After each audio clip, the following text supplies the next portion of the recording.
Maka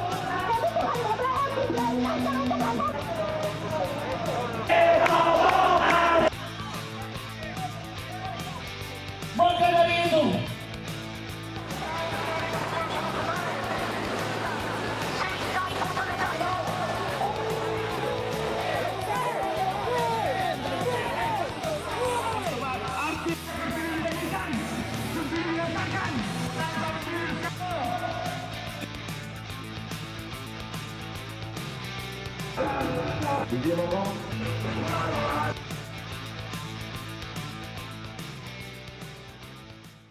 dimaki-maki gua sama teman-teman. Anda kembali bersama kami di Forum Christian. Tadi karena Mas Didi, saya izin Bang Faisal, tadi Mas Didi minta izin untuk menanggapi. Sebenarnya kalau menanggapi ini agak panjang, tapi kembali lagi saya gini ya, apa yang disampaikan sahabat saya Bang Maman ini ada benarnya. Tetapi saat ini ada benarnya bagian? Pada saat ini yang nggak tepat ada daya beli ini yang harus kita selamatkan ya. Daya beli kalau untuk jangka panjang itu saya sepakat aja. Tapi daya beli masyarakat kita lihat sendiri ya. Sebelum BBM naik saja, ini harga-harga sudah melonjak. Sekarang BBM naik, coba rasakan kita ke kampung ya. Ini dapil saya dapil yang cukup Di mana? Di Ciamis ya, di Pangandaran, Jawa Barat, ya? Jawa Barat itu yang boleh bilang agak secara ekonomi di bawah daerah lain. Ini berasakan sekali. Lalu kedua juga tadi ya, soal apa namanya, dari dulu kemana pemerintah pengawasan BBM yang bermasalah ini di mana negara, kehadiran negara ya. Untuk kehadiran negara harusnya bagaimana Mas Didi? Iya, pengawasan terhadap konon kan Menteri Keuangan mengatakan 80% tidak tepat. Ya peranan negara di mana nih? 8 tahun loh pemerintahan Pak Jokowi. Kemana gitu? Kan harusnya diperbaiki. Harusnya memperbaiki dari pemerintahan sebelumnya. Menurut Anda kalau pengawasan itu diketatkan itu bisa mengurangi dibenahin potensi dulu. sekarang? Iya, tapi kan itu perlu proses ya. Sementara yang di hadapan rakyat ini keluar rumah, keluar uangnya dari kantong. Ketika uang itu nggak cukup ya. Kita jangan ngebayangkan kami anggota DPR yang mampu ya, kita yang ada di sini mampu. Masyarakat keluarin dompetnya aja udah bermasalah, walaupun katanya tadi ada bantuan, ada BLT, BSU, apalagi tuh buat masyarakat ya. Tetapi sampai hari ini itu pun masalah ya, tidak kurang tepat sasaran kan sudah lama. Yang namanya BLT, yang namanya apalagi BSU, apalagi ada beberapa bantuan sosial ya dari pemerintah. Tidak tepat sasaran. Ini yang harusnya dibenahin dulu hal itu. Baru ya kita sementara ini kalau menurut hemat saya tidak perlu ya kalau naiknya bertahap lah, ini terlalu tinggi ke 10.000. Kembali lagi kalau kita balik lagi walaupun tadi memang nggak dijawab oleh Kang Maman itu soal Mas Maman ya yang Vivo kok bisa lebih murah? Apa kita harus naik ke 10.000? Katanya tadi nanya ke perusahaan Vivo dan ini pemerintah harus jawab memang bukan harus apa namanya Mas Maman yang menjawab, pemerintah bisa jawab kenapa itu bisa lebih murah. Artinya kan kita naikinnya nggak harus ke 10.000, kalaupun dinaikin sambil kita benahi proses-proses pengawasan tadi ya. Lalu bantuan sosial ini diperbaiki dulu. Bantuan sosial aja belum siap kita. Oke, Mas Didi saya mau clearkan kalau gitu. Jadi Demokrat ini posisinya setuju naik tapi jangan setinggi itu. Kami nggak setuju. Oke, setuju. Tadi katanya nggak apa-apa, seharusnya nggak naik sedikit. Kami nggak setuju karena belum tepat dinaikkan sekarang. Oke. Nggak tepat, daya beli masalahnya ya. Oke, ini di saat daya beli masyarakat. Saya kecewa juga ketika Presiden membanding-bandingkan soal BBM kita jauh lebih murah dari Singapura, lebih murah dari Jerman, karena Amerika dan sebagainya. Karena daya beli mereka lebih tinggi gitu ya. Penghasilan negara Singapura aja puluhan kalinya kita, Amerika 20 kali lebih mungkin ya. Singapura tuh pendapatan per kapita 66.000 USD per tahun, Amerika 62.000, Jerman 42.000, kita baru 3.800. Lalu BBM yang 10.000 dibandingkan dengan 30.000, mereka bayar 30.000 bahkan 40.000, tetap daya beli mereka kuat sekali kok. Jadi ini tolong dijelasin. Bang Faisal, ini menarik. Ini kalau menurut Demokrat bukan saatnya menaikkan harga BBM, artinya mengalihkan ya bahasa Bang Maman tadi adalah mengalihkan subsidi BBM ke mereka yang seharusnya menerima atau butuh untuk kemudian ditingkatkan daya belinya. Ini menurut Anda bagaimana? It is the right time? Ini waktu yang tepat? Ya, saya muter dulu agak ke belakang sedikit ya. Jadi kalau dari pembicaraan tadi semua sepakat bahwa yang kalangan bawah itu yang harus dilindungi. Kan semuanya sepakat itu ya. Dan kita dalam proses pemulihan ekonomi, tapi di sisi yang lain dari sisi fiskal juga memang sejak pandemi kan memang defisitnya melebar. Jadi memang harus kendalikan. Nah, tapi di sisi yang lain fiskal juga punya fungsi redistribusi, ya. Nah, salah satu redistribusi adalah dengan adanya subsidi, dan subsidi ini bukan hanya di Indonesia, di negara maju, negara berkembang juga ada. Nah, salah satunya adalah subsidi BBM. Masalahnya adalah ketika subsidi BBM dikenakan, nah yang menikmati ternyata adalah lebih banyak kalangan yang menengah atas dibandingkan kalangan bawah. Nah, sekarang jadi bagaimana? Nah, berarti sebetulnya adakah cara untuk mengendalikan supaya yang kalangan menengah atasnya ini tidak menerima subsidi, kan begitu? Ya. Kita sasarannya adalah melindungi yang bawah. Nah, kalau sekarang yang dilakukan dengan cara menaikkan harga BBM, ya berarti kan subsidinya ini biar mau dikendalikan nih, tidak terlalu besar ya, karena sudah jebol juga tuh BBM bersubsidinya di bulan September. Nah, sasarannya adalah kenapa dinaikkan adalah untuk tadi supaya yang kalangan menengah atasnya tidak menerima subsidi lebih banyak. Nah, tapi masalahnya kalau dia dinaikkan, ya, yang kalangan bawah ini menderitanya lebih besar sebetulnya. Jadi ini dari dua sisi. Jadi ada dua narasi. Kenapa saya katakan begitu? Nah, kita tadi karena berbicara statistik, kita lihat lagi desil ya, antara 1 sampai 10 kelompok masyarakat kita berdasarkan konsumsi BBM. Konsumsi BBM, desil itu kalau masyarakat umumnya biasa, jadi masyarakat populasi kita yang 270 juta ini dibagi 10. Okay. Dari yang paling miskin sampai yang paling kaya. 27 juta yang 10% yang paling miskin itu, konsumsi BBM nih dari Susenas BPS ya datanya.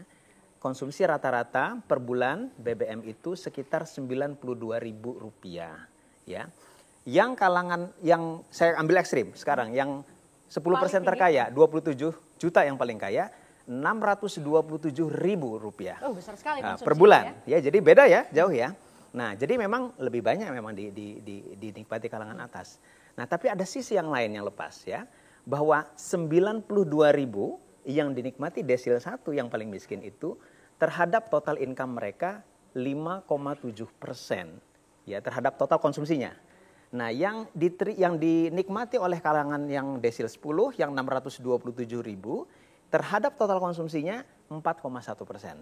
Artinya kalau 5,7 yang miskin ya sama 4,1% yang kaya, ketika BBM dinaikkan yang lebih menderita adalah yang 5,7 ya kan dibandingkan 4,1. Nah, makanya jadi memang kita nggak bisa begini terus, maksud saya. Jadi yang memang harus dikendalikan, bukan caranya nah betul. Jadi sekarang caranya bagaimana?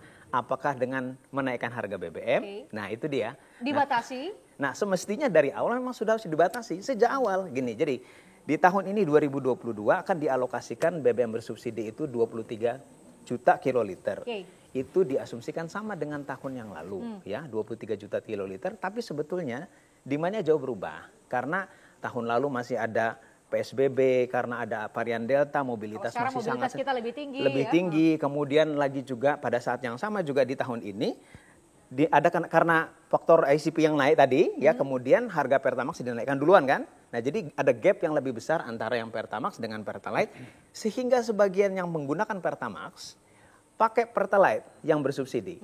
Nah, jadi itu yang terjadi kalau tidak dikendalikan. Makanya memang harus kuncinya sebetulnya idealnya memang harus dikendalikan dari awal, tapi sudah terjadi. Tapi masalah sudah terjadi, belum dikendalikan sampai dengan sekarang kan. Makanya wajar saja jebol karena mengikuti asumsi yang tahun lalu 23 juta kiloliter yang sekarang 29. Oke. Nah, jadi makanya, saya mau tegaskan, berarti menurut Anda tidak setuju dengan menaikkan harga tetapi mengendalikan dengan melakukan pembatasan. Betul, tapi sekali lagi yang disampaikan tadi, mengendalikan itu tidak bisa ujuk-ujuk. Jadi ada proses, ada sosialisasi. Nah, jadi memang tidak tepat juga kalau sekarang udah mau habis akhir tahun. Nah, jadi maksud saya dalam jangka pendek memang kalau kita memperhatikan dari kondisi masyarakat ya, memang belum tepat. Fiskal memang ada risiko melebar, udah pasti itu ya. Tapi kita membandingkan antara risiko fiskal sama risiko ekonomi. Nah, kalau kita membandingkan, kalau menurut saya lebih besar risiko ekonomi. Oke, jadi gitu. Ini bukan waktu yang tepat menurut Anda? Belum waktu yang tepat, tapi bukan berarti juga kita akan begini terus mengandalkan pada subsidi. Nah, dalam jangka panjang harus segera pemerintah itu mengendalikan supaya yang tidak berhak ini tidak boleh mengkonsumsi itu. Entah di SPBU-nya, entah di mananya, begitu. Saya coba tambahkan ini pada prinsipnya tadi kalau bicara pengendalian, saya coba masuk ke situ ya, saya coba masuk ke situ. Tapi begini, mau kita turunkan Iron Man, Mbak. Nggak Itu bisa. jagoan-jagoan Susah. Superman Ini tokoh fiksi yang maksudnya ada di ya. komik-komik Marvel itu. Terus siapa Thor datang ke Indonesia untuk dia melakukan pengendalian subsidi BBM itu nggak akan pernah bisa mampu. Tahu nggak kenapa? Jadi naikin Saya aja ambil ya. contoh begini. Saya ini Kalimantan Barat berbatasan dengan Malaysia, Mbak. 15 tahun yang lalu, kurang lebih 15-20 tahun yang lalu, beberapa masyarakat Kalimantan Barat itu hidup dari gula. Ya, mohon maaf ya, dalam tanda kutip, karena gula di Malaysia itu disubsidi. Jadi harga gula di sana Lebih rendah? lebih murah daripada harga gula di Indonesia. Akhirnya, sebagian besar masyarakat, ya mohon maaf dan tanda kutip tadi, itu beli gula dari Malaysia dan itu menjadi mata pencarian. Berarti pejabat di Malaysia pun, oknum ya, itu juga ada yang bermain kan, memanfaatkan barang komoditas yang disubsidi. Sehingga bisa ke luar negeri. untuk Akhirnya beli. Oke. masuk pindah ke negara lain. Poinnya saya mau bilang begini, di saat ada satu produk yang sama dengan harga, dua harga yang berbeda, pasti akan ada permainan. Mau Pasti. taruh Thor, Superman, Batman di Republik itu untuk melakukan pengawasan, nggak bakal bisa. Karena menggoda, Mbak. Contoh hari ini, solar subsidi 5.000. Mohon maaf ya, kemarin ya sebelum naik, 5.000. Solar industri 20.000. Ada selisih Ada gap, 15.000. Ini menggoda para orang-orang yang ada di bawah sana. Mohon maaf, baik itu pengusaha-pengusaha rente di bawah, aparatur, oknum aparat, itu bermain. Kan ada margin 15.000 yang bisa Jadi dimakan. sekalian aja dibabat, harganya naik. Artinya apa? Inilah tadi saya bilang, kita harus mulai meredefinisikan arti subsidi di negara kita. Subsidi itu sudah tidak boleh lagi kepada barang. Subsidi itu harus kepada manusianya. Nah, pertanyaannya, Mas, kalau memang ada yang belum siap, ada yang belum, yuk mari kita perdebatkan. Bagaimana sih caranya bisa bergeser ke arah metode subsidi yang kepada manusianya. Oke. Bahwa tadi disampaikan oleh Sita. Mbak Sita bahwa ada yang kategori orang miskin, desil berapa lah itu mungkin istilahnya, silahkan ya, saya kurang begitu paham istilah ekonominya. Ada yang masuk ke dalam kategori orang yang tidak mampu menuju mampu, itu monggo dikategorikan gitu loh. Tapi artinya apa? Sudah harus mulai berani dari sekarang. Oke. Karena kalau enggak, yang paling banyak menikmati keuntungan itu tadi. Pertama, kalau Mbak orang mampu, mungkin kita masih ada rasa gini, ini pemain-pemain Mbak Oke. di bawah itu. Sebelum ke sana, oke. kalau saya boleh respon Bang Mas Faisal Faisal. dulu ya. Jadi gini, saya mau mendudukan hitohnya subsidi ya, subsidi. Ini tadi Apa? pesan Bung Maman nih. Iya, Nah. saya nyambung dan saya mau komen soal yang disampaikan Mas Faisal. Jadi in the ideal world ya, di dunia yang ideal, kita punya by name, by address, KTP kita di tab di mana-mana, orang bisa identifikasi income kita masuk desil mana, kita entitled, kita boleh menerima subsidi apa saja. Maka di dunia yang ideal tersebut, yang paling baik metode subsidi adalah subsidi langsung kepada yang membutuhkan. Ada datanya, Ada diberikan berapa? datanya, tinggal transfer. Seperti yang sudah Indonesia punya. Kita punya program Keluarga Harapan PKH ya. yang punya 10 juta keluarga. Kalau dikali 4 ya atau 6 dalam satu anggota keluarga, kita punya 40 sampai 60 juta by name by address yang setiap ada shock dalam perekonomian, Mereka kita yang tinggal transfer gitu kan di dunia yang ideal. Di dunia yang second best, yang Mas Faisal Second barusan best choice jelaskan, maksudnya ya. second best choice, kita nggak punya data tersebut, kita menggunakan subsidi melalui komoditas, subsidi konsumsi ini. Yang sekarang barang ini. Nah, Sekarang subsidi barang ini ya. konsumsi punya kelebihan, tapi banyak juga kekurangannya. Kekurangannya yang Salah satunya tadi disebutkan disampaikan tadi ya. oleh Bang Maman. Kekurangannya adalah kalau ada disparitas harga, selalu Ada yang ada bermain. insentif untuk permainan. Tadi Pak Didi menyampaikan pemerintah dari zaman pemerintahan sebelumnya gitu ya, kan ini isu subsidi memang udah ada dari dulu. Itu untuk menjaga sebenarnya siapa sih yang berhak dapat gitu? Enggak juga. Karena kalau subsidi konsumsi, sementara konsumsinya by nature dikonsumsi lebih banyak untuk golongan kaya, akan selalu banyak golongan kaya yang menikmati subsidi. Nah, sekarang pertanyaannya kalau pembatasan seperti Mas Faisal sampaikan, seimplementatif apa? Anda bisa bayangkan antrian di SPBU dengan jenis pembatasan, oh jenis mobil, jenis ini, jenis itu. Dan once kita ada pembatasan by threshold, misalnya CC tertentu ya, atau misalnya ganjil genap, semua orang akhirnya punya mobil 2 tapi mobil yang lebih murah supaya bisa ganti. Jadi selalu ada way around it ya. Nah, yang kita usahakan di pemerintah adalah kita tahu lingkungan ini tidak ideal, tapi kita berusaha melindungi golongan yang 40% terbawah, desil 1 sampai desil 4 tadi yang paling bawah. Bagaimana melindungi ini dari gejolak ekonomi luar yang tidak bisa kita kontrol, tapi kita berusaha negara hadir melalui APBN untuk melindungi yang perlu dilindungi, tapi tentu golongan yang atas memang akan terasa dampaknya karena inflasi Indonesia jauh sebetulnya dibandingkan negara lain ya. Mengcompare income antar negara, misalnya tadi Pak Didi sampaikan Singapura gitu ya, nggak relevan juga. Karena apa? Karena saya nggak pendapat ini relevan menyangkut daya beli.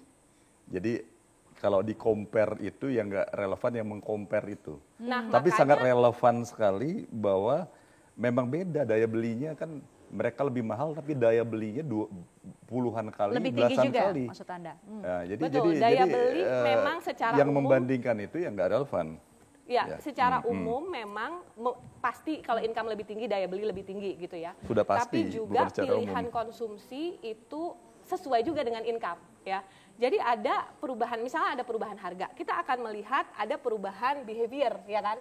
Mungkin orang jadi travelingnya berkurang sesuai kebutuhan. Yang tadinya ada prioritas akhirnya. Ada prioritas, kemudian, ya memang begitu.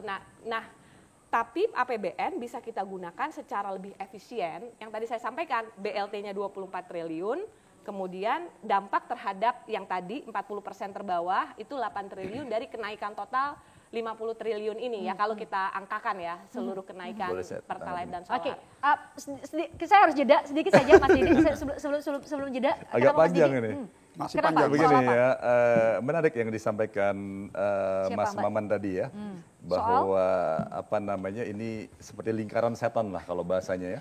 Jadi tidak mungkin disparitas harga itu katanya akan perlu Superman atau apa nggak akan Thor bisa. dan lain-lain dari Kita Thor. perlu Supermannya presiden dalam hal ini.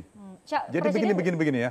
Kalau ini kan subsidi diberikan kan memang ya keadaan subsidi harus diberikan kepada masyarakat nggak mampu Tadi ya. 40% Tadi terbawah kembali ke itu. pengawasannya. Hari ini lembaga pengawasan yang ada termasuk penegak hukum, apalagi pasca kasus Sambo ini ya. Ini kembali lagi yang ikut mengawasi termasuk polisi juga ini ya. Polisi dari Kementerian Keuangan dan sebagainya. Nah ini gimana? Ini udah nggak dipercaya sama publik maksud begitu Anda- ya? maksud Anda Polri belum siap sekarang Bukan untuk Polri jadi aja, pengawas? salah satu contoh Polri udah nggak dipercaya dengan kasus Sambo ya. Dia kan yang ikut mengawasi Relevansinya BBM. dengan tepat sasaran atau enggak apa? Enggak, tadi ini yang Mas Didi? disampaikan Mas Maman ini untuk jangka panjang saya sepakat Oke. ya. Tetapi kita bicara hari ini. Oke. Hari ini rakyat perlu disubsidi. Kenaikan yang mendadak dengan angka yang sedemikian rupa, sementara ada bandingannya BBM yang lebih murah lagi yang lain ya. Pertanyaannya Jadi bukan adalah, saya tidak sepakat ya, tapi untuk jangka panjang saya sepakat. Tapi benahi dulu sekarang ya, institusi pengawasan yang ada ya, dari Departemen Keuangan juga, mungkin dari kepolisian punya andil. Kita juga mendengar BBM yang dijual di tengah laut ini karena disparitas. Jadi sekarang logikanya begini, pengawasan logika ini ya, apa beda dengan penyelundupan ya? Kita bicara di Amerika tahun 30-an penyelundupan minuman keras misalnya ya. Itu tapi penegak hukum kan tegas di sana ya. Ini kan pelanggaran hukum intinya, poinnya pelanggaran hukum. Jadi negara nggak hadir gitu. Oke, negara tidak hadir menurut Anda. Sekarang saya mau nanti kita bahas lebih lanjut ya Mas Didi ya. Di satu sisi ini ada ancaman bahwa APBN kita bakal jebol nih kalau kita terus-menerus ada subsidi. Itu satu. Di satu sisi Anda menyebut bahwa belum siap, masih daya beli masyarakat masih rendah, siapa yang mengawasi penyaluran BLT dan lain-lain. Ini apakah kita harus memilih? Apakah kita harus memilih dua kondisi ini? Jadi jawab dulu Mas Didi. Ya, kita harus jeda, usai jeda kami akan kembali untuk Anda.